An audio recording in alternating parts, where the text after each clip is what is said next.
오늘은 고구리 고리사 연구 총서 2권 장수왕이 바꾼 나라 이름 고리에 대해서 강의하도록 하겠습니다. 이 강의의 대주제는 고구리는 255년간 고리라고 불렀다. 처음 들으신 분 많으시죠? 이건 사실입니다. 내가 앞으로 두 번에 나눠서 이 부분을 정확하게 증명해 가는 것이 이 강의의 주제입니다. 자, 이건 삼국유사의 처음 부분을 제가 복사해서 내놓아 봤습니다.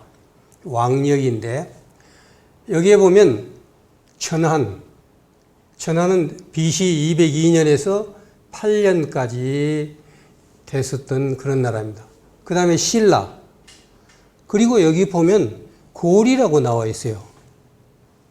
이제 물론 백제는 그 다음에 있으니까 나중에 나옵니다만, 우리가 생각하는 삼국 그러면 고구려, 신라, 백제 이렇게 배웠습니다.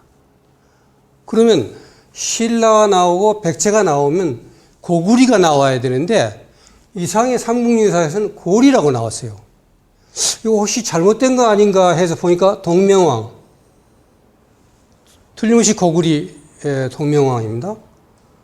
여기 보면 성은 고시고 이름은 주몽 또는 추몽이다. 단군의 아들이다. 이거 분명히 고구리에 대해서 얘기하는 건데 여기 고리라고 했다. 그러면 삼국유사가 잘못된 거 아니냐? 이렇게 생각할 수가 있습니다. 자, 이 문제를 조금 진전을 앞으로 해 나가겠는데 매우 처음 들으신 분에게는 당황스럽기까지 하는 얘기지만 이것은 맞는 얘기입니다. 우선 삼국유사에 이 얘기는 맞다. 삼국유사에서 하나 더 보겠습니다.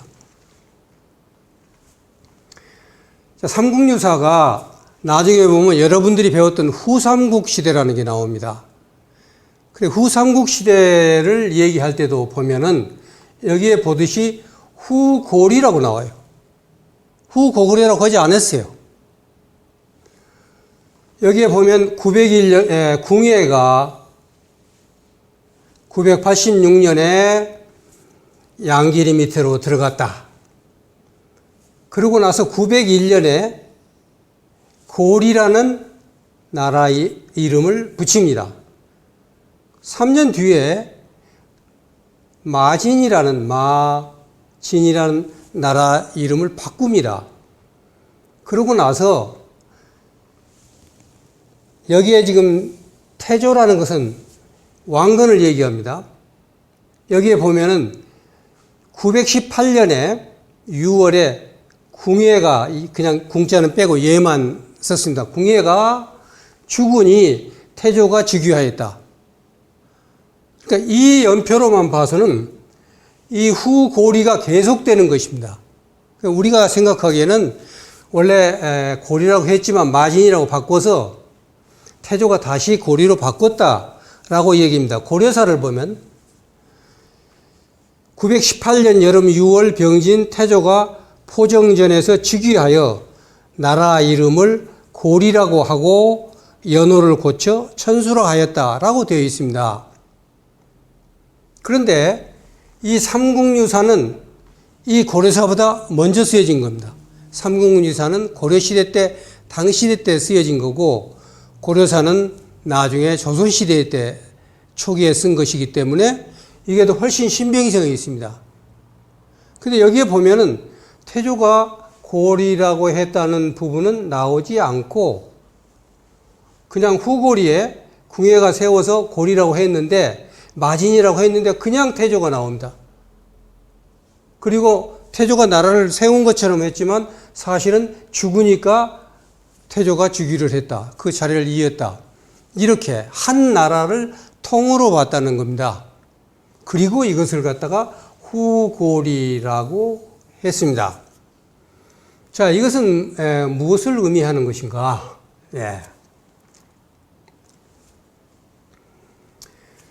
자, 여기서 보면 삼국유사에서 궁예의 고리와 왕건의 고리를 모두 뒷골이라고 했어요. 뒷골이라는 얘기는 그 앞에 고리가 하나 있었다는 얘기입니다. 앞고리가 있었다는 얘기입니다. 그래서 이래는 255년간의 앞고리가 있었다는 것을 확정하고 역사를 시대 구분한 것이다. 그러니까 이것은 뒷골이다. 그 얘기는 앞에 이미 고리가 있었다는 얘기입니다. 좀 더 다시 한번 보면 고구리 시대 때 BC 37년부터 AD 414년까지 450년간 고구리라고 했고 413년부터 668년까지 255년간은 고리라고 했다. 그래서 이 고리가 앞고리가 되는 겁니다. 예. 그리고 아까 봤던 901년 궁예가 고리라고 붙인 것은 901년이고 태조가 고려사에서 고리라고 붙인 것은 918년입니다. 이때부터 시작해서 1391년까지 491년간은 뒷골이다. 아까 후골이라고 썼죠? 그러니까 뒷골이 우리말로 번역하면 뒷골이가 되는 겁니다. 우리가 알고 있는 후고구려를 말하는 겁니다. 그런데 이련은 그걸 갖다가 뒷골이라고 썼다. 왜 뒷골이냐? 앞에 고구리 때 이미 255년간 골이라고 썼기 때문에 이것은 앞골이고 이것은 뒷골이라고 쓴 겁니다. 삼국유사는 1281년이니까 고구리가 망한 뒤로 800년이나 지난 자료다. 그러니까 고구리 때 당시의 증거를 대라.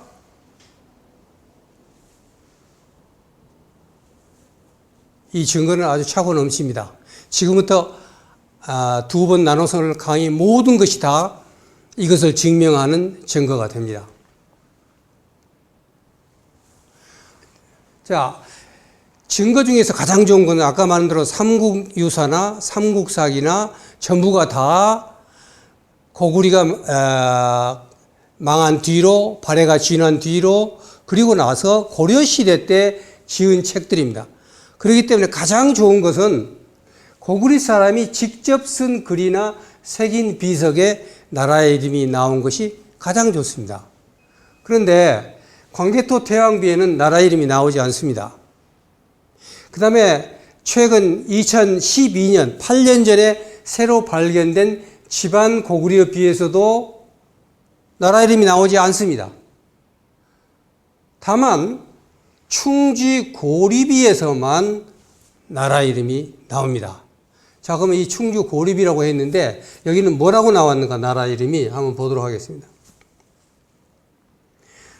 이 충주 고리비는 1979년 4월 8일 당국대학교 박물관에서 처음 학술 조사를 했습니다. 그해 4월 22일 날 3차 조사 때 관장이었던 정영호 선생님이 저를 초청했어요. 고구려비가 발견됐는데 같이 한번 가보지 않겠느냐고. 저는 바로 이 해에 박사학위를 받고 처음으로 이제 대학 교수로 부임을 했습니다. 부임을 해서 4월이니까 3월달 부임해서 한참 첫 강의를 할 때인데 고구려 때 비석이 발견됐다. 그럼 가봐야지. 저는 박사학위 과정 때 정영호 선생님이라든가 차문섭 선생님이라든가 이런 선생님들의 강의도 듣고 사학과 선생님들하고 많은 토론을 했기 때문에 정영호 선생님이, 저는 경제사를 전공한 역사지만 경제사학도지만 선생님이 저를 초청을 해 주셨기 때문에 다행히 여기를 가볼 수가 있었습니다. 여기에는 역사학자로 이병도, 이기백, 김철준, 미술사학자 황수영, 한문학자 임창순, 권호동 같은 진짜 기라성 같은 대원로들이 참석을 하셨습니다. 그러니까 저는 이제 바로 박사학위 받은 새내기 학자이기 때문에 여기서 발언권도 없고 그냥 한쪽에서 진행하는 것을 보는 정도의 수준이었습니다. 그런데 하루 종일 하고 나서 회의를 거치고 난 뒤에 여기서 어떻게 결정을 내렸느냐면 첫째 번 문장이 5월 중 고려 대왕 조왕이라고 확정을 짓습니다. 이 회의에서. 이게 무슨 말이냐면 이게 지금 충주 고리비의 내용인데 여기쯤 고리라는 이름이 나옵니다. 5월 중에 고리 태왕의 조왕이신 공무순 그 부분이 신라의 매금이라고 그랬습니다. 신라 왕을 매금이라고 그랬습니다. 이런 내용이 쭉 되는데 나라 이름이 거기서 발표한 거 보니까 고리라고 나오는, 그때는 고려라고 했죠. 그때는 저도 고리라고 안 했었습니다. 그래서 분명히 고리라고 나와 있는데 고구려비라고 하는 거예요. 그래서 저는 이제 경제사학자니까 경제사만 했지 일반사 잘 몰랐습니다. 그때 뭐 일본사 했겠지만 전문가는 아니었습니다. 그래서 물었어요. 솔직하게. 고려를 왜 고구려라고 합니까? 라고 하니까 다 그러는 거예요. 아, 고구려 때 고려라고도 썼다. 이건 처음 듣는 얘기였어요, 저는. 아, 고구려 때 고려라고도 썼구나. 라고 처음 알았습니다. 그럼 왜 고려라고 부르지, 고려비리라고 부르지, 고구려비라고 합니까? 라고 물었더니 그에 대한 대답이 없었어요. 그리고 계속해서 그냥 중원 고구려비라고 널리 알려졌습니다. 그런데 제가 10년 뒤에 경제사를 하는 사람이 일반사인 고구려사를 하게 됐어요. 그래가지고 1994년대 고구려연구회를 창립을 해서 사단법인에 등록을 했습니다. 아마 일반 학회가 사단법인으로 법인체로 등록한 건 이때가 처음이라는 소리를 그때 들었습니다. 그리고 나서 2000년에 중원 고구려비를 본격적으로 검토하기 시작했습니다. 자, 먼저 이 중원 고구려비를 검토하기 위해서 새로 탁본을 했습니다. 이게 지금 중원 고리비입니다. 그 다음에 이걸 적외선 촬영을 했습니다. 그리고 고구려 연구의 연구원들과 함께 밤새워 가면서 이 새로운 탁본을 가지고 이 내용들을 한자 한자 검토했습니다. 그리고 이걸 현지에 가가지고 3박 4일 동안 국내외 전문가들을 초청을 해가지고 그 비문들을 갖다가 실제로 성문이라는 것은 하나하나 해석해내는 겁니다. 그 작업을 3박 4일 동안 현장에서 하고 실제로 비문 옆에 가가지고 현장에서 현장에서 탁본을 해가면서 이 자가 옳다, 이 자가 틀리다 이렇게 해서 많은 전문가들과 학자들이 참석해서 현장에서 성문을 했습니다. 비문에 이렇게 아무리 봐도 고구려가 아니고 고리였습니다. 그리고 국제학술대회도 했습니다. 이 학술대회에서는 그러면 고구려라는 나라 이름 언제 고리로 바꿨느냐? 이거 토론했어요. 뭐 장수왕 때다, 아니면 장수왕 13년이다, 23년이다, 뭐 몇 년이다, 토론을 굉장히 진지하게 토론을 했었어요. 그래서 모든 사람이 장수왕 이후 언제인가 나라 이름을 바뀌었다, 고리로 바뀌었다는 걸 다 알고 있었습니다. 고대사 하는 사람들은 다 알고 있었습니다. 그럼에도 불구하고 웬일인지 실제로 고구려를 고려라고 하지 않고 고구리를 고리라고 하지 않고 계속해서 고구려비 이렇게 했습니다. 고르비라고 하지를 않았습니다. 그러니까 알고도 쓰지 안 했던 거죠. 그래? 그러면 당신은 고구려 연구회를 창립해서 고구려사를 갖다 널리 퍼진다는 사람이 당신은 왜 그러면 고려라고 쓰지 않았느냐? 왜 고구리라고 계속 썼느냐라고 물으신 분이 계실 겁니다. 그런데 그렇지 않습니다. 저는 이미 20년 전부터 고구리는 413년에 고리라고 썼다는 것을 인식하고 있었고 또 실제로 이 부분을 일반화시키기 위해서 노력했습니다. 1998년에 고구려의 역사 유적 답사라는 책을 썼습니다. 이 책 처음에 제목입니다. 이것은 고구려인가 고려인가. 당시만 하더라도 아직 고리라는 것이 일반화 안 됐기 때문에 지금도 안 됐기 때문에 책에다는 그냥 이렇게 썼습니다. 고구려인가 고려인가. 우선 고구려라는 나라 이름부터 보기로 하자. 책 처음에 나옵니다. 만주 지방을 여행하다 보면 고려성, 고려묘, 고려방 이런 지명이나 유적을 자주 만나게 된다. 이건 현실적인 문제입니다. 제가 실제로 현장에서 경험한 겁니다. 이것은. 그러면 왕건이 세운 고려는 압록강 이북을 지배한 적이 없다. 그렇다면 고려성, 고려묘, 고려방은 무엇을 의미하는 것일까? 결론부터 얘기하면 여기서 말하는 고려란 고구려를 일컫는 것으로 고려성은 고구려성, 고려묘는 고구려묘, 고려방은 고구려방을 말한다. 이렇게 제가 이미 쓰기 시작을 했다는 겁니다. 그래서 제가 강의를 할 때라든가 또는 답사들을 이끌고 현장에 갔을 때 실제로 제가 보여드릴게요. 보여주면서 이 설명을 했던 부분입니다. 자, 이것은 백암성 가는 길입니다. 제가 1993년에 찍었던 사진입니다. 이것은. 근데 거기에 보면 분명히 고리체라고 써 있습니다. 이 고리체라는 것은 성체자입니다. 그러니까 고리성이라는 뜻입니다. 이것은 우리가 잘 아는 유명한 백암성입니다.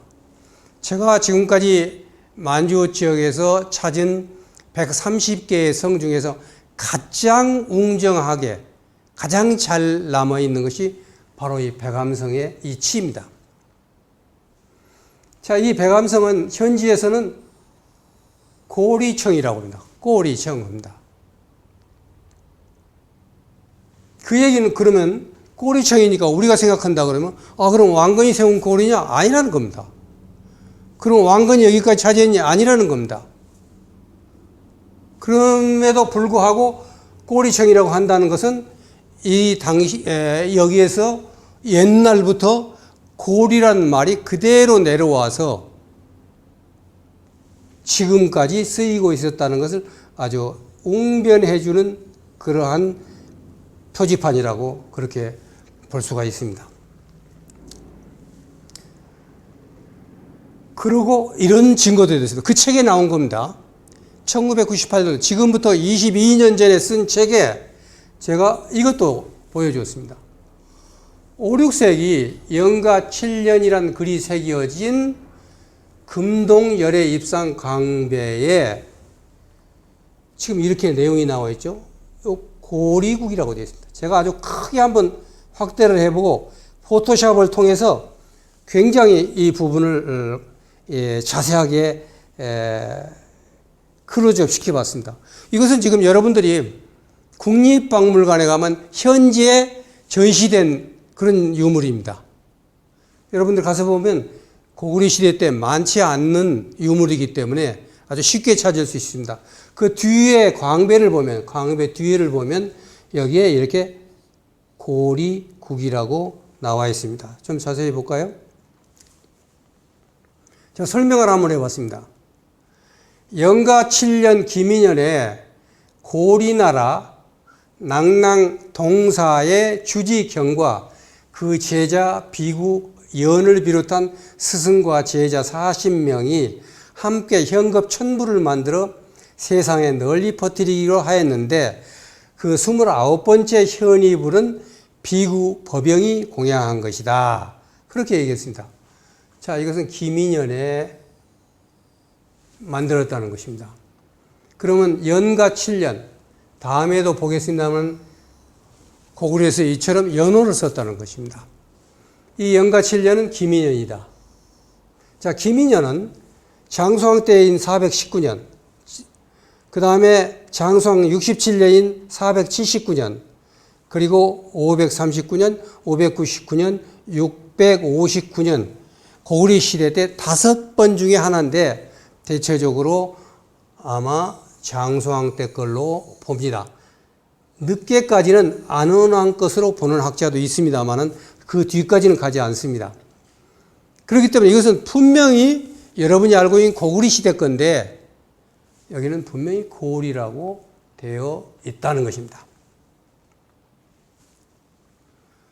이것은 지금 평양역사박물관에 소장되어 있는 이것도 똑같이 영가 7년 글이 새겨진 금동 일광 삼존상입니다.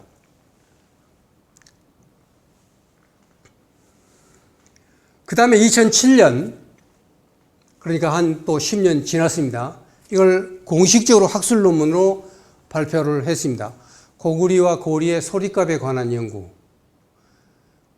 여기에서 분명하게 장수왕 이후 고구리는 나라 이름을 고리로 바꾸었다 하면서 이 논문에 구체적인 증거를 더 찾아서 발표를 했습니다. 자, 이 그림은 아주 유명한 그림입니다만 6세기 양나라 직공도의 고리나라입니다. 이 그림은 양무제의 아들인 소혁이 무제 즉위 40년을 기념하기 위해서 541년에 양나라에 적용하는 많은 나라를 그림으로 그린 겁니다. 근데 이 그림에는 아주 재미있는 게 백제 사신, 그 다음에 신라 사신, 그리고 고려국 사신. 이때는 왕건의 고려는 아직 안 생겼죠. 근데 분명히 한문에는 고리라고 되어 있습니다. 고리국, 고리나라. 어떻게 된 것인가, 이게. 그러니까 이 양나라 때 이 그림을 그릴 때는 나라 이름이 고구리가 아니라 분명히 고리였다는 것을 증명해 주는 것입니다. 이 말마자가 붙은 것은 일부러 그 사람들이 나쁘게 쓰려고 했던 것입니다. 똑같이 지금 여기에 보면 이것은 왕해본에서 나온 그림이고 이것은 실제로 541년도에 그린 그림은 지금까지 발견이 안 됐습니다. 근데 이것은 당나라 때 그 그림을 본떠서 다시 그린 겁니다. 본떠서 다시 그린 그림인데 그런 그림이 약 3가지가 발견이 됐는데 남경박물관에서 발견된 것은 고구리 사신 것은 없어지고 백제 사신 것이 나왔어요. 그런데 거기에 재미있는 게 백제국 사신이라고 하면서 여기에 보면 백제에 대한 그 자세한 설명이 붙어 있습니다. 지금 제가 설명을 이렇게 옮겨봤는데 여러분 뭐 한문 이렇게 많이 나오면 머리 아프니까 다만 여기서 보면 구리, 그 다음에 고구리, 고리 해가지고 이름 3가지가 한 판에 다 나온 겁니다. 이건 그래서 설명이 좀 필요한데 제가 지금 그 부분만 따봤습니다. 구리는 이 진나라 말 구리가 이미 요동과 낭낭을 경략하였다. 이렇게 됐습니다. 그러니까 3세기, 4세기는 구리라고 했다는 겁니다. 네. 그러니까 고구리를 고자를 붙인 수도 있었지만 그냥 구리라고 썼다는 얘기입니다. 네. 이때 이 고구리는 요동과 낭낭을 경략을 했다고 되어 있고 여기에 지금 좀 재미있는 것은 뭐냐면 여기서 백제 역시 요서 진평현흥을 경략을 했다는 부분이 나와가지고 학계에서 많이 논란이 되고 있는 부분입니다. 백제도 요소지방을 경략했다. 그 자료가 이 유명한 직공도에 나오는 이 자료에서 나온 겁니다. 그 다음에 고구리가 나옵니다. 구리가 나오고 고구리가 나옵니다. 늘 고구리에게 깨졌는데 이렇게 나옵니다. 그리고 나서 이거 이 연결된 부분입니다. 그리고 나서 고리는 이렇게 나옵니다. 또 고구리 때는 계속 깨졌는데 522년 왕 부여융이 사신을 보내 표를 올리면서 고리를 여러 차례 격파했다고 했다. 이렇게 얘기합니다. 그 얘기는 뭐냐면 이때는 고구리라고 쓰지 않고 고리라고 썼다는 것입니다. 한 번 더 나옵니다. 말과 옷은 고리와 대체로 같다. 이렇게 써 있어요. 그러니까 여기서 옛날에는 구리라고 했다가 고구리라고 했다. 언젠가 고리라고 바뀌었다는 것을 한판에다 얘기해 주는 아주 중요한 자료인 것입니다. 근데 여기서 말과 옷은 고리와 대체로 같다. 백제와 그 고리는 말과 옷이 비슷하다고 얘기를 했습니다. 제가 10년이 훨씬 지났습니다. 한 15년 전인가 처음에 디지털이 막 실행이 됐을 때 조선일보와 함께 33개 대학에 디지털 강의를 했어요. 그러니까 지금 같으면 비대면 강의를 이미 그때 시작을 한 겁니다.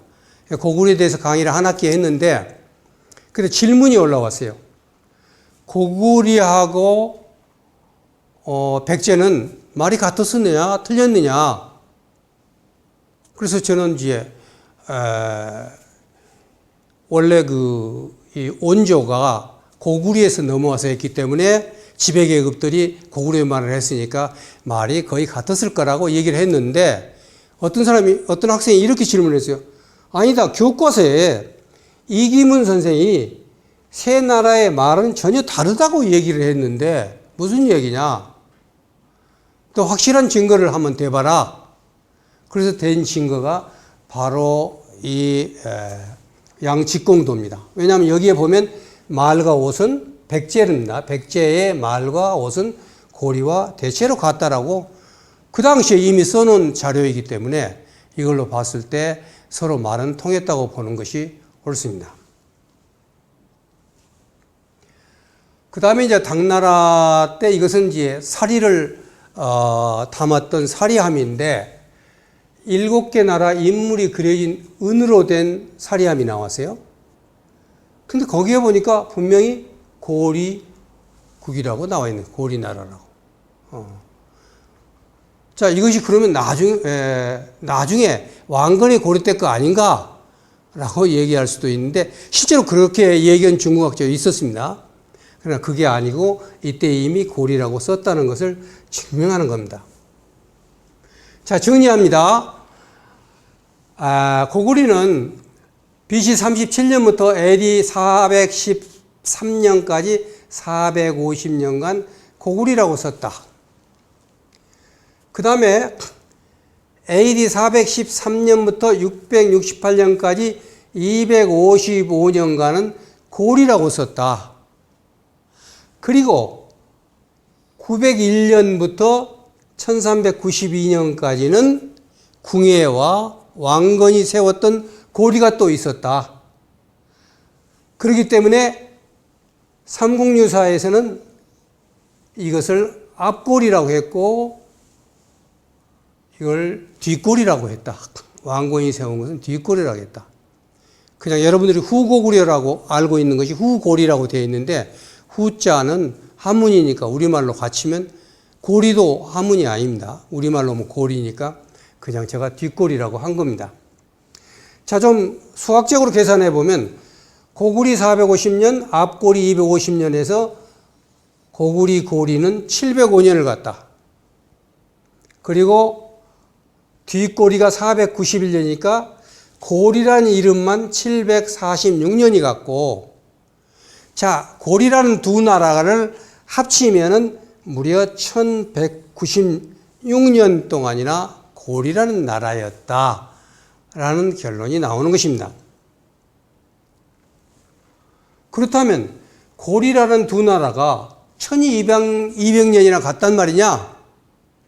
그러니까 한 이름이 뭐 고리, 고구리는 두 개를 썼지만 한 이름이 어떤 두 나라가 1200년을 간 겁니다. 이건 대단한 사실이에요. 예. 그렇지 않습니다. 그랬어요. 왜냐하면 이 고구리 이전에도 고구리 BC 37년 이전에도 고리와 구리와 같은 나라들이 있었다는 겁니다. 또 그 이후에도 조선시대에도 그리고 지금도 고리에서 나온 코리아가 지금까지 계속 쓰고 있다는 것입니다. 코리아라는 건 사실 고리에서 나왔어요. 근데 중국말로는 전에 얘기했습니다만 코리에라고 썼습니다. 코리에. 그래서 코리아라는 말이 나왔습니다. 이건 작게 없어지고 코리아가. 그러나 정확하게 하면 코리아입니다. 그럼 왜 R을 붙였느냐? 원래 라틴어부터 시작해서 서양 언어에서는 이 R을 붙이면 나라 이름을 만들었습니다. Used in forming names of countries. 알바니아, 알제리아, 아르메니아, 오스트랄리아, 오스트리아, 볼리비아, 불가리아, 캄보디아, 에티오피아, 인디아, 나이지리아, 러시아. 이건 전부 이하가 붙으면 나라 이름이 되는 겁니다. 원래 이 인도란 말은 인두라고 읽어야 됩니다. 이건 현장에 이 구법 대당 구법서에 인두라고 읽으라고 나옵니다. 인두를 이하를 붙여서 나라 이름을 한 겁니다.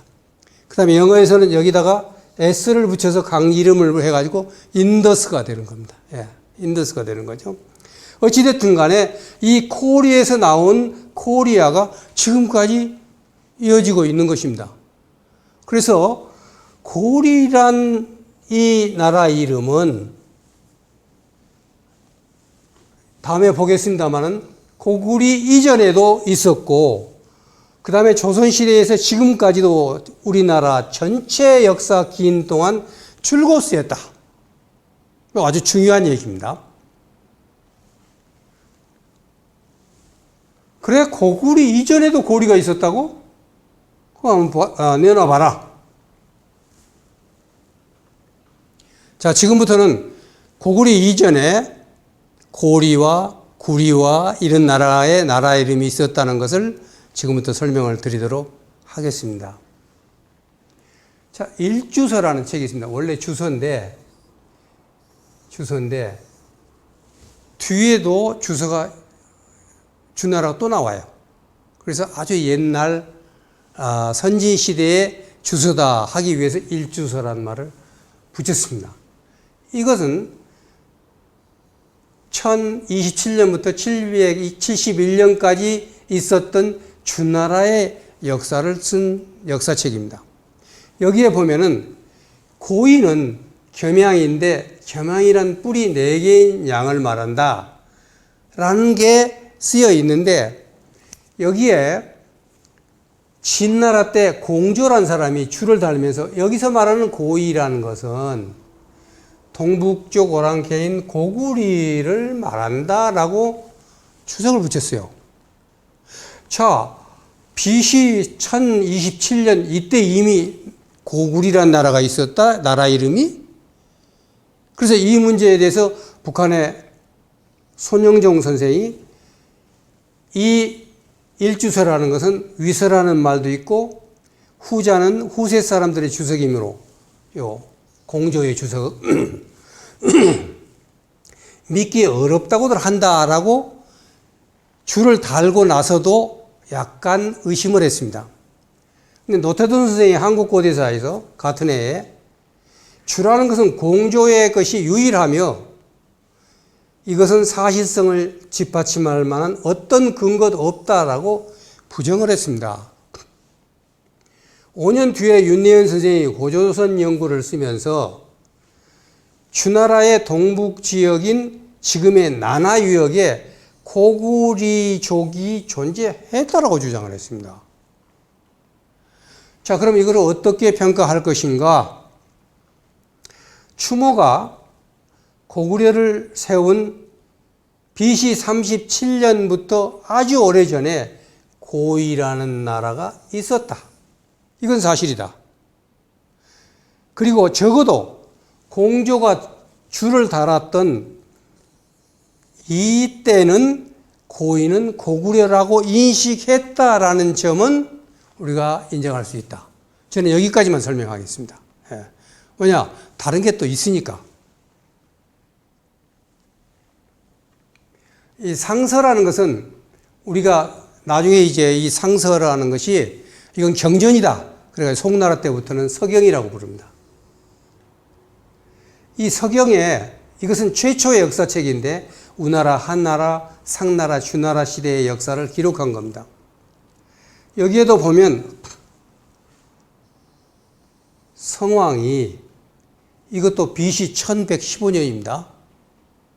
BC 1115년이 이윽고 동의를 정벌하니 숙신이 와서 축하했다. 그런데 이 동의에 대해서 한나라 때 공항국이라는 사람이 줄을 달면서 이건 지금 아까 공조의 주보다도 300~400년 올라간 겁니다. 훨씬 앞에 뭐라고 그랬냐면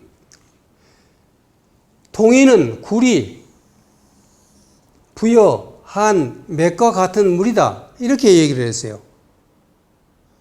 자, 이 주석만 갖고 보면 늦어도 BC 156년 87년에는 구리가 존재했다. 구리가 존재했었다. 이 얘기는 이 구리라는 것은 BC 37년에 추모가 세운 고구리보다 훨씬 이전에 이미 구리가 존재했었다는 것만큼은 밝혀진 겁니다. 이것이 성왕까지 올라가느냐는 뭐 그냥 놔두고 저는 하나 확실한 것은 공항국이 줄을 달았었던 BC 156년부터 87년까지는 구리라는 나라가 존재했었다는 것을 알 수 있는 겁니다. 그 다음에 부여의 건국 신화에 고리가 나옵니다. 자, 다음에 나오는 고구리 고리하고는 이 리자가 달라요. 거기에서는 이 리자인데 여기서는 떠날 리자를 썼습니다. 이 나라 이름 리자를 안 쓰고. 그러나 여기서 우리가 주의해야 할 것은 원래 이름이 한문으로 나온 게 아니라 고리라는 것을 그 당시에 부여나 고리에서는 문자가 없었기 때문에 오래전부터 쓰여왔던 한문을 썼다. 그렇기 때문에 리자로도 쓰고 이 나라 이름 리자도 썼다. 이렇게 일단은 생각하시고 보시기 바랍니다. 삼국지 동의전에 보면 유략에서 이르고 또 예책에서 말했다. 옛날 북녘에 고리라는 나라가 있었다. 그 나라 왕을 모시는 계집종의 아이를 배자 왕이 죽이려고 했다. 종이 말했다. 이게 잘 아는 동명성왕 얘기입니다. 동명신화입니다. 달걀 같은 기운이 있어 나에게 내려와 아이를 베게 되었습니다. 나중에 아들을 낳자 왕이 돼지 우리에 버리니 돼지가 주둥이로 부러지고 마구간에 옮겨두니 말이 입김을 불어 넣어줘 죽지 않았다. 왕이 하늘의 아들이기 때문에 그렇지 않는지 두려워했다. 그래서 그 어머니에게 거두어 기르게 하고 이름을 동명이라고 했다. 이게 동명신화라는 겁니다. 거기에 고리라는 나옵니다. 추모가 고구리를 세울 때 부여에서 왔다는 것은, 북부에서 왔다는 것은 강개토 태양배에 서 있습니다. 그 고향입니다. 그 고국의 나라, 그 부여를 세운 전설에 고리라는 나라가 이미 존재했었다는 것은 매우 의미 있는 얘기인 것입니다.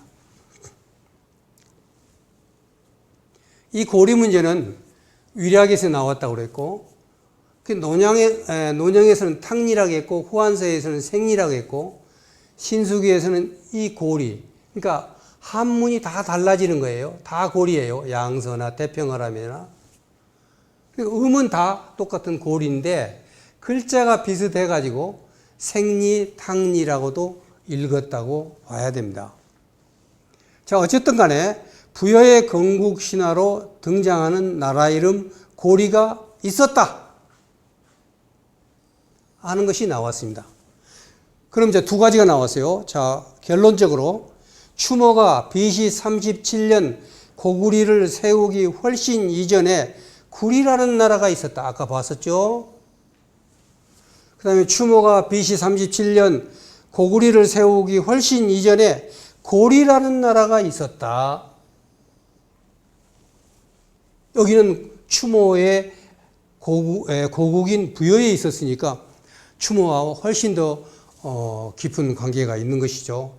자, 여기서 제가 계속해서 추모가 BC 37년 고구리를 세우기 훨씬 이전 이렇게 했습니다. 추모가 고구리를 세웠다고? 처음 듣는 분들 많을 겁니다. 추모가 누구야? 고구리를 세운 것이 주몽아 아니야? 이렇게 지금 강의를 들으신 분들은 많이 질문을 하실 겁니다. 그러나 고구리를 세운 것은 주몽이 아니라 추모였습니다. 이것은 앞으로 자주 나오고 매우 중요한 문제이기 때문에 추모인가 주몽인가를 짚고 넘어가도록 하겠습니다. 강계도 태왕비입니다. 제가 한말 유럽학자의 고구려 연구라는 책을 냈습니다. 여기 샤반느가 1907년에 찍은 사진입니다. 광개토 태왕비 사진 중에서 가장 오래된 겁니다. 그 다음에 일본 사람들이 가서 찍습니다만 프랑스 샤반이 제일 먼저 가서 찍은 사진입니다. 자, 이 광개토 태왕비는 세계 최대의 비석 중에 하나입니다. 높이가 6m 39cm입니다.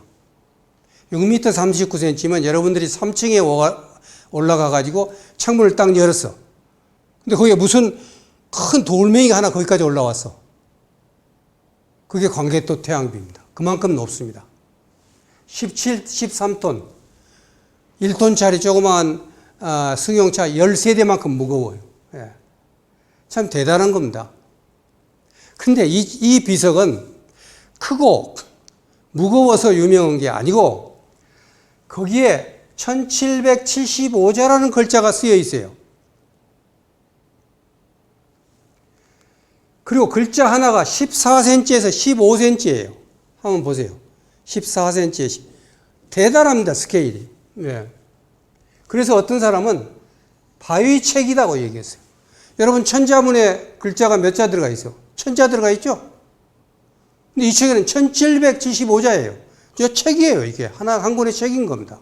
네. 그렇기 때문에 이것은 우리나라에서 가장 오래된 서법이고 오래된 비석이고 오래된 기록입니다. 그래서 어떤 사람은 동아시아의 수수께끼를 풀어주는 로젠스타다라고 평가하는 사람도 있습니다.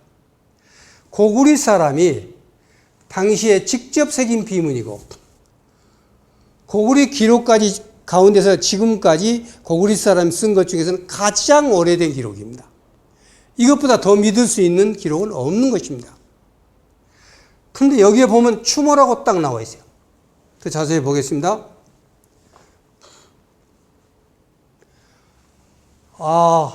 옛날 시조 추모왕이 옛날 시조 추모왕께서 처음으로 나라의 기틀을 세우셨도다.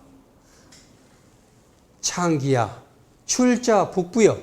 여기 보면 북부여에서 나오신 천재지자, 천재의 아들이시고 어머니는 하백이시다.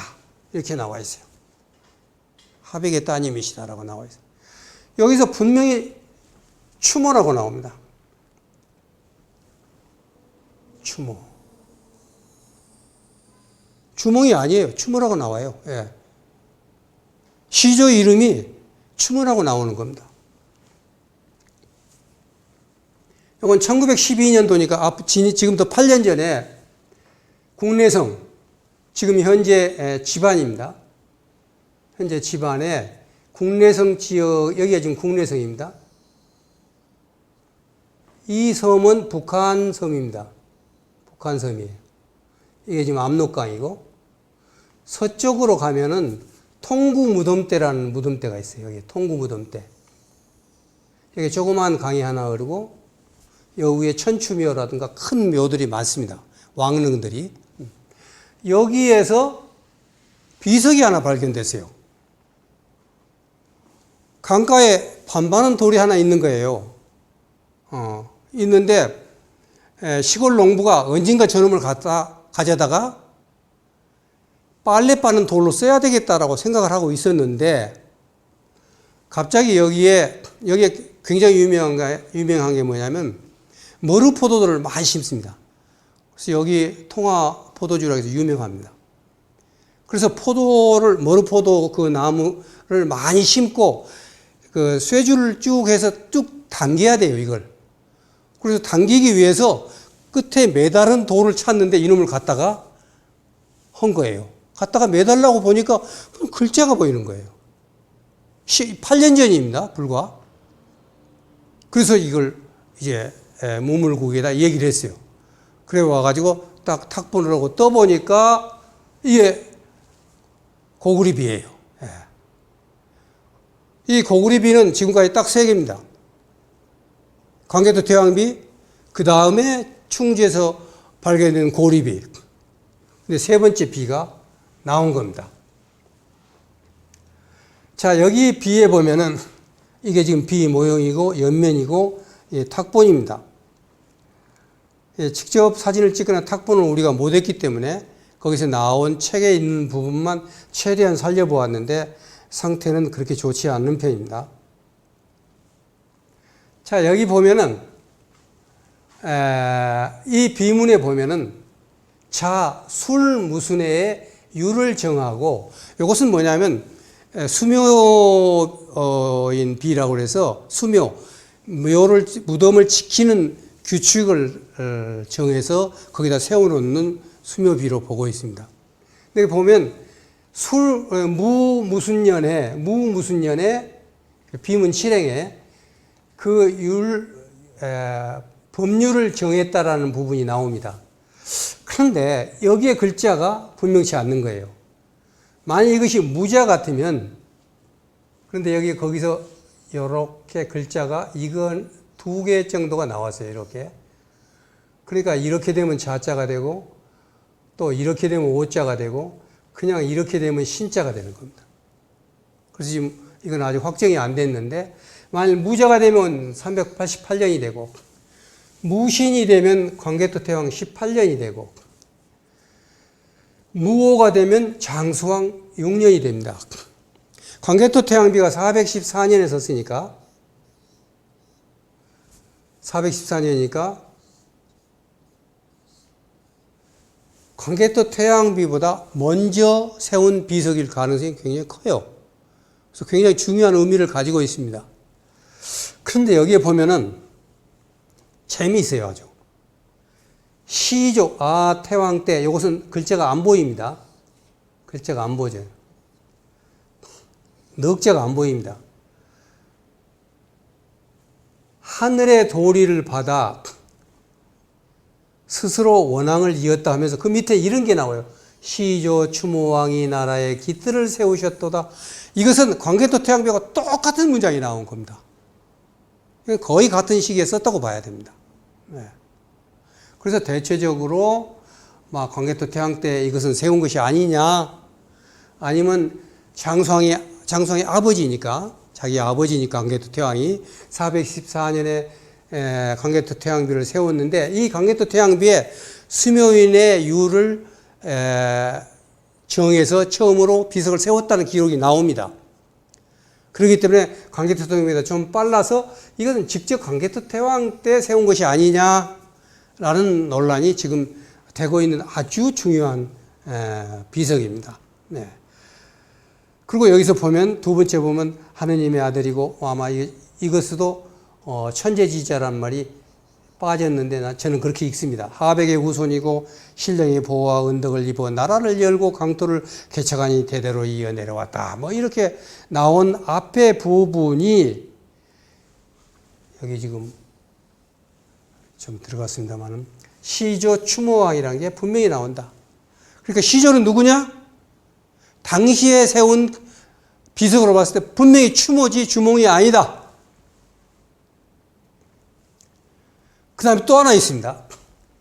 모두르 무덤입니다. 제가 2004년에 직접 모두르 무덤에 들어가서 확인을 했습니다.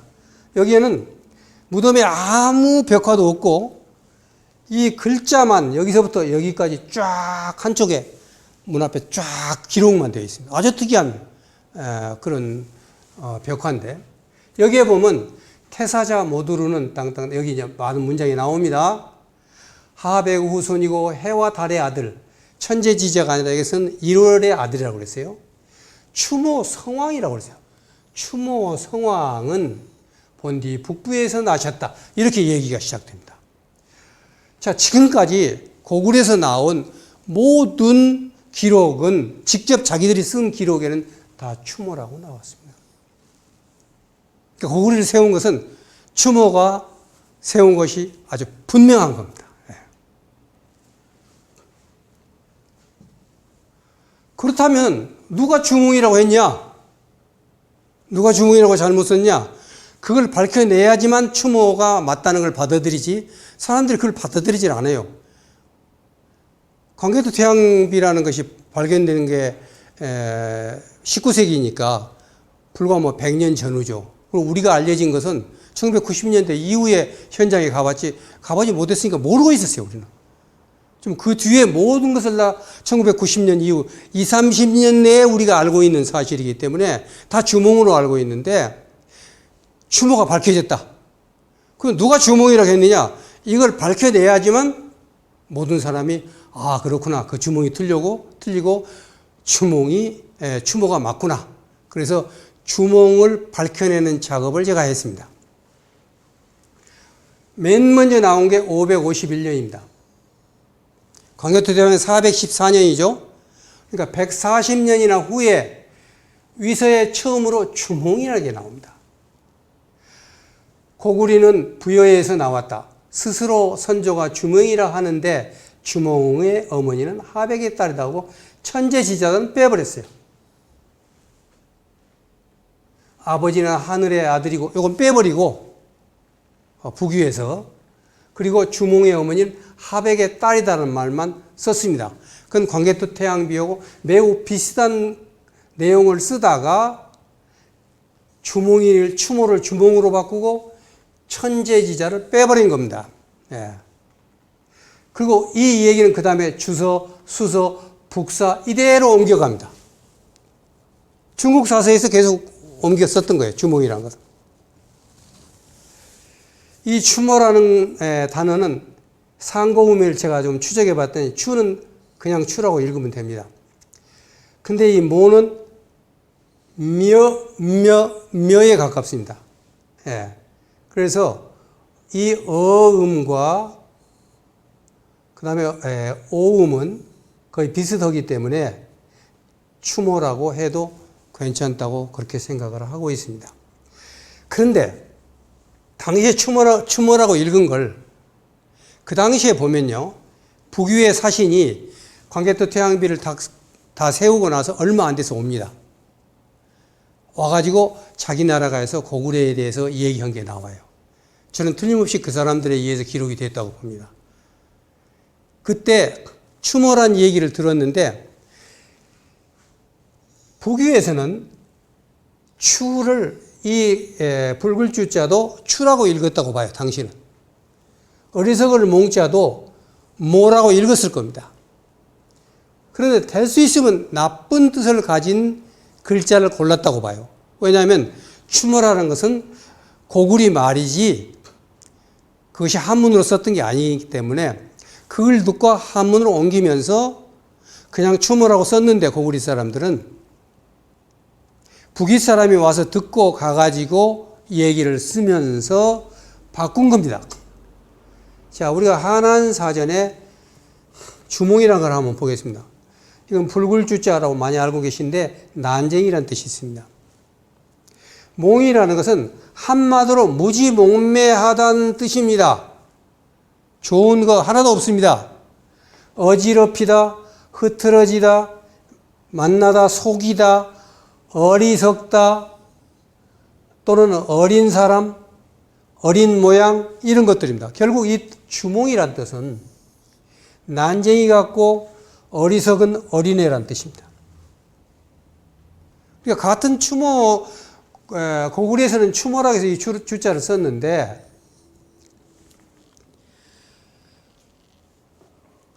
위나라에서 북위에서 이 얘기를 듣고 가서 원래 그 사람들이 역사를 기록할 때 그럽니다.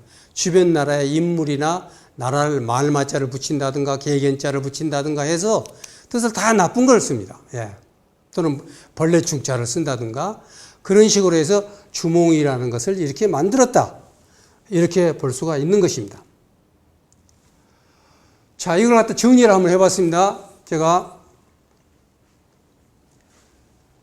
태왕비, 집안, 고구려비, 모두르묘, 오색이 것은 모두 비석천물의 추모라고 했다. 근데 위서, 수소 등 7세기에 고리전을 쓰면서 주몽이라고 하면서부터 헷갈리기 시작했다. 일본 서기에는 중모라고 나옵니다. 그러니까 이 모자는 추모하고 같은데 이 중자만 틀린 겁니다. 예. 신찬성시록은 일본에 있는 당시 성시록을 했는데 3분의 1이 전부 고구려 백제 신라에서 건너간 사람들의 성이었어요. 근데 거기에 보면 장수왕 후손 또는 추모의 후손, 고구려 후손 이렇게 나오는데 거기에 보면 장배연이나 고정조 같은 지역 이름입니다. 거기에 뭐라고 나오냐면 추모 또는 주몽이라고 나옵니다. 왜냐? 위서, 수소 등의 주몽이 나오니까 자기들 할아버지는 추모인데 주몽이라고도 쓴다 그런 얘기입니다. 자, 여러분이 잘 아는 삼국사기는 뭐라고 그랬을까? 이건 5세기 광개도 태양비나 지방 고구려비나 모두르비에 비해서 거의 650년 이상 뒤에 써진 고구려 본기에는 주몽, 여기서부터 이제 다 주몽이라고 쓴 겁니다. 삼국사기를 보고. 그리고 나서 일명 추모, 추모라고 쓴다고 됐어요. 써 있어요. 예. 그러니까 삼국사기를 쓴 이련은 굉장히 헷갈렸던 거죠. 추모라는 것도 내려오는데 그런데 보니까 위서부터 중국 서적에 전부 주몽이라고 써 있단 말이에요.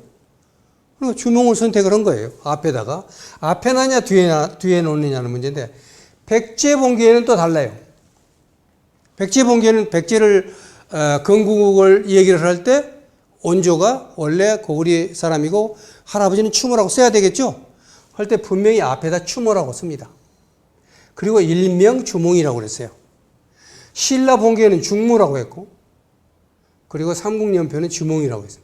그러니까 두 개를 다 알고 있으면서 김부식이는 이걸 쓸까 저걸 쓸까 헷갈리다가 고구려에서는 추모를 먼저 쓰고 백제본기에서는 추모를 먼저 썼던 것입니다. 예. 그 다음에 삼국유사는 1281년에 무렵에 썼습니다. 여기에도 보면은 주몽 아까 맨 처음에 봤었죠?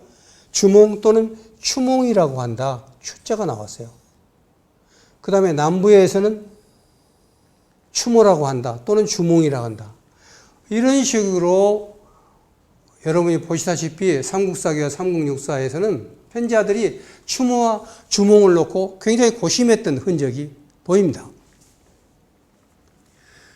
그런데 19세기 말 이 두 사서 이후 19세기 말 이전까지 고려와 조선학자들은 태왕비와 모두르묘지라든가 이런 것들 인식하지 못했어요. 그때 서 있었어요. 현지에. 그리고 조선시대는 현지를 지나갑니다. 그러면서 이게 고구려고 우리 역사비라는 걸 모르고 지나갑니다. 예. 그렇기 때문에 고민하지 않았고 그냥 주몽이라고 썼어요. 그리고 나서 19세기 후반에 태왕비가 발견되면서 비로소 추모가 살아납니다. 그러나 해방 뒤에 우리나라 교과서에서는 이거 고민하지 않고 그냥 주몽으로 못 박으면서 우리가 주몽이라는 것이 일반화되어 버리기 때문에 모든 사람이 주몽이라고 알고 있는 것입니다. 1990년도 광개토양비를 보면서 이미 이게 밝혀지고 학자들 간에는 이 얘기가 재고 있습니다만은 아직도 우리는 고구려 시조를 난쟁이 같은 어리석인 어린아이라고 하고 있는 것입니다. 그래서 이것도 하루속히 교과서에서 주몽을 추몽으로 바꿔야지 된다. 올바른 이름을 불러야 된다. 이렇게 저는 주장을 하겠습니다. 그런데 또 이런 질문이 나옵니다. 왜 이제 얘기하느냐? 아니에요. 저는 무척 노력했습니다. 주몽이라는 역사 드라마가 나왔을 때, 이게 아주 절호의 기회다. 이걸 내가 바꿔야겠다, 이때. 해가지고 강의할 때마다 얘기했고, 전국, 교사들 강의할 때도 얘기하고, 텔레비에 가서도 얘기하고, 여러 군데서 얘기했습니다. 예를 하나 들겠습니다, 제가. 정말 손이 발휘되도록 열심히 뛰면서 얘기했어요. 역사 채널 히스토리의 역사 특강이라는 게 있었어요. 역사 특강 숨은 그림 찾기에 드라마 속 고구려사 어디까지 사실인가 이런 제목을 가지고 1시간짜리 강의를 한 예를 드는 겁니다. 다른 데서도 강의 많이 했어요, 제가. 왜 제가 드라마를 가지고 이렇게 얘기하고 어떤 사람이 그래요. 그냥 드라마일 뿐인데 뭔 역사학자가 역사만 가지고 얘기하느냐? 그렇지 않아요. 왜냐 우리나라는 드라마를 가지고 역사를 배우니까. 역사책을 안 보고 드라마 가지고 역사를 배우니까. 만일 여기서 이 드라마에서 주몽이라고 안 하고 추모라고 했더라면 완전히 바뀌었을 겁니다. 그런데 제가 이렇게 얘기를 해도 바꿀 수는 그때 없었어요. 한번 보십시다. 주모는 왕자에 있는가? 소선호의 진실. 사실 소선호는 백제본기에 이런 얘기도 있다고 딱 몇 줄 나오는 것이 전부입니다. 예. 근데 제가 이란을 갔는데 주몽이라는 게 얼마만큼 유명하냐면 제가 이발하는 사람이 저한테 제가 주몽을 연구를 한 사람이고 그 만드는 데 도움을 줬다고 했더니 이발료를 안 받아요. 이발료를 안 받는 거예요. 그런데 그 이란에서는 주몽이 중요한 게 아니라 누가 제일 인기 있냐 했더니 소선호라고 그래요. 그런데 소선호는 사실상 역사에서는 그 소선호가 주몽 결혼하고 이건 사실입니다. 근데 기록은 딱 한 군데밖에 안 나옵니다만 그건 전 사실이라고 봅니다. 그 다음에 해모수와 금화왕은 절대 친구가 될 수 없다. 제가 역사적으로 밝힌 거예요. 세발까마귀. 이런 것을 얘기를 했어요. 그러면서 거기서 주명의 실제 이름은 추모다. 히스토리 채널 뿐만 아니라 가는 데마다 이 PPT를 가지고 제가 강의를 했었던 겁니다. 그러면서 그때 아까 보았던 광개토 태왕비의 이 추모를 보여주고 모두루 무덤의 추모 상황을 보여주고 이렇게 다 보여줬어요. 그래서 이런 것들이 위서에서 제일 먼저 주몽이라고 했다는 것도 제가 얘기를 했어요. 그런데 그냥 이 얘기로 끝나는 겁니다. 그러니까 사람들도 아마 주몽이 진짜 이름이 아니다고들하는 걸 알고 있는 사람이 있을 겁니다. 왜냐하면 수도 없이 제가 얘기를 했기 때문에. 그리고 벌써 14년이 지났는데 아직도 주몽주몽 하고 있습니다. 자, 앞으로 고구려 시조는 추모라고 부릅시다. 그러려면 어떻게 해야 하냐? 이것도 교과서가 바뀌어야 됩니다. 아버지 이름을 틀린 자식 부끄럽지 않습니까? 우리의 가장 강대한 고구려의 시조의 이름을 난쟁이라고 부르고 있고 또 못나고 어리석고 어린애고 이렇게 부른다는 것은 부끄러운 일이라고 생각합니다. 그래서 반드시 교과서가 바뀌어야 된다고 생각을 합니다. 자, 옆으로 너무 빠졌어요. 옆으로 빠졌는데 저는 그냥 들어갈 수는 없어요. 왜냐하면 앞으로 추모 해야 되니까. 고구리 해야 되고. 그렇기 때문에 옆으로 좀 빠졌는데 다시 본론으로 돌아옵니다. 추모가 BC 37년 고구리를 세우기 훨씬 이전 구리라는 나라가 있었다는 걸 봤습니다. 그때는 아까 봤던 BC 82년이라든가 115년이라든가 이때는 옛 조선 시대입니다. 옛 조선 때 이미 구리라는 나라가 있었던 것입니다. 근데 잠깐 또 여기도 옛 조선이라고 그랬어요. 이게 뭔 말이냐? 한문으로는 고조선이라고 했는데 옛 조선인가? 아무리 바빠도 이것도 잠깐만 보겠습니다. 이것은 잠깐 보고 가겠습니다. 우리나라 역사서에 고조선이라는 나라는 없습니다. 고조선이라는 나라는 없어요. 예. 모든 사서에 조선이라고 나옵니다. 고조선이라고 나오지 않아요. 그럼 고조선이라는 말은 언제 썼느냐 처음으로? 무려 1300년이 지난 뒤에 거의 2000년이 지난 뒤에 삼국유사에서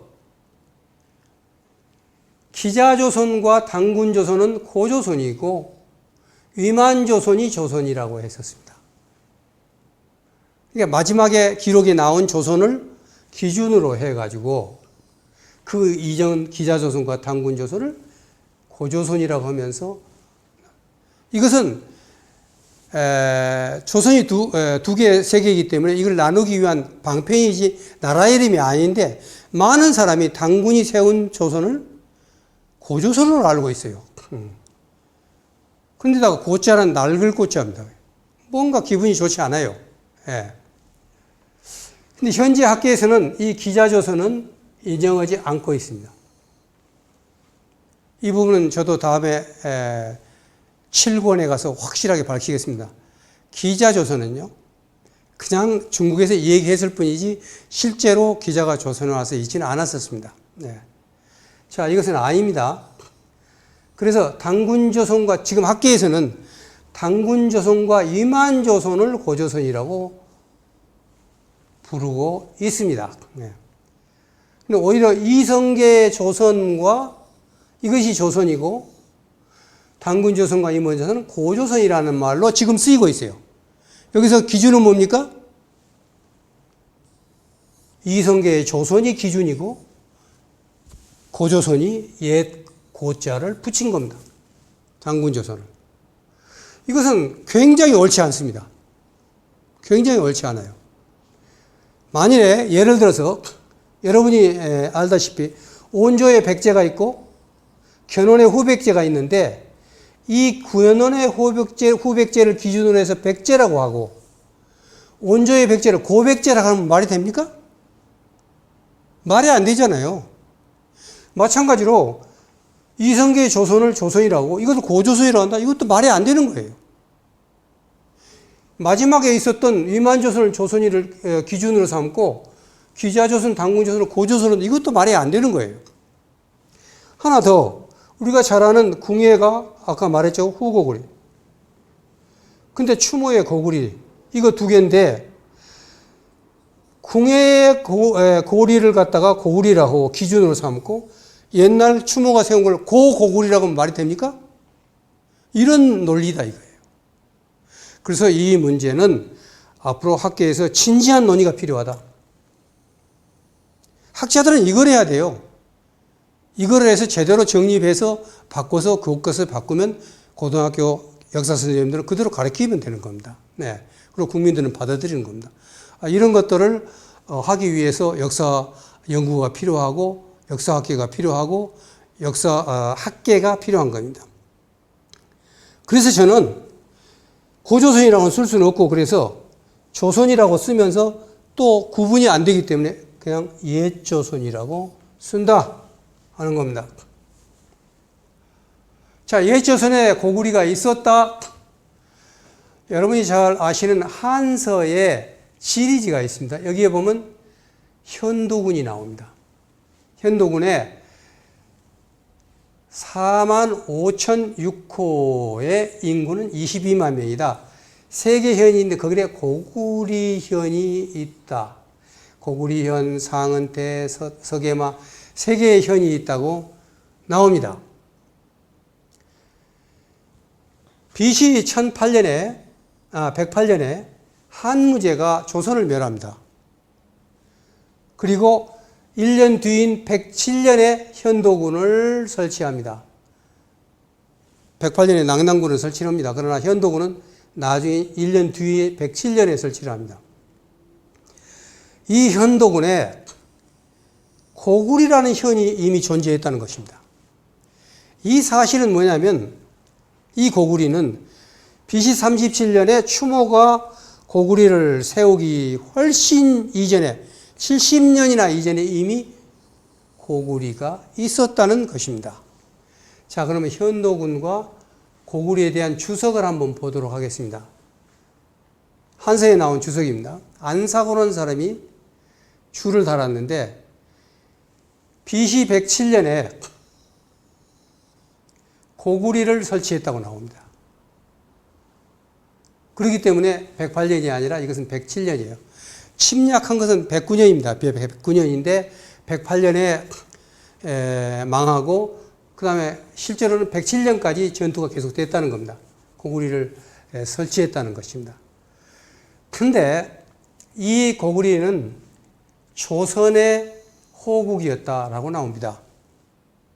그러니까 조선에 작은 국가들이 있었는데 거기에 고구리가 있었다는 겁니다. 안사고는 또 고구리라는 데 줄을 달아가지고 요산에서 나온 요수가 서남쪽으로 흘러 요대에서 대요수로 들어간다. 요수. 또 남소수가 있어 서북으로 세회를 지난다. 응소가 말을 그래서 구리라고 한다. 구리오랑캐다. 이게 무슨 말이냐면 구리란 뜻이 다음에 보겠습니다만은 이런 강 이름에서 나왔을 것이다. 조선이라는 이름도 마찬가지입니다만은 다음에 필요하기 때문에 제가 좀 강조를 해놓고 합니다. 이걸 좀 종합해서 마무리해보면 현토군의 조선의 호국이었고 현토군은 그 현토군에 고구리가 있었다. 고로 고구리는 조선의 소국이라는 결론이 나옵니다. 그리고 또 응소가 말했듯이 이 고구리는 사실은 구리다. 구리다. 나중에 정리가 되겠습니다만은 그때는 구리라고 다 불렀었던 것 같아요. 그런데 이 한서가 고구리가 형성되었던 후대에 와서 한서를 쓰면서 고구리란 말을 붙인 걸로 저는 생각을 하고 있습니다. 자, 추모가 BC 37년에 고구리를 세우기 훨씬 이전에 구리라는 나라가 있었다는 것은 아까 보았던 한서 지리전에 나왔는데 그 한서 지리전에 또 이런 얘기가 나옵니다. 현도와 낙랑은 무제 때 설치했는데 모두 조선, 예맥, 구리 같은 만이다. 구리라는 나라가 분명히 있었다는 것입니다. 또 후한서에 보면 예 및 옥저 구리는 본디 모두 조선의 땅이다. 다시 말하면 조선 안에 구리와 옥저, 예 같은 소국들이 있었다는 것입니다. 조선의 작은 나라로서 예, 옥저, 구리 등이 있었는데 무제가 망하면서 이 구리가 현도군이 됐다는 것으로 전체를 정리를 할 수가 있습니다. 자, 여기서 이제 여러분들이 한무제가 옛 조선을 멸망시키면서 거기에다가 낙랑과 현토, 진번이 힘든 사군을 세웠다 하는 건 다 알고 있는 사실이에요. 이 조선을 침략한 패권주의 한무제.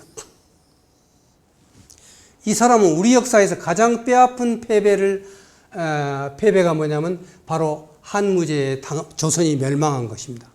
이거 사람들이 잊고 있어요. 너무 오래됐기 때문에. 굉장히 중요한 얘기입니다. 우리 역사에서 가장 큰 적군 가운데 한 사람이 바로 한무제입니다. 그러면 이 한무제는 어떤 사람이냐?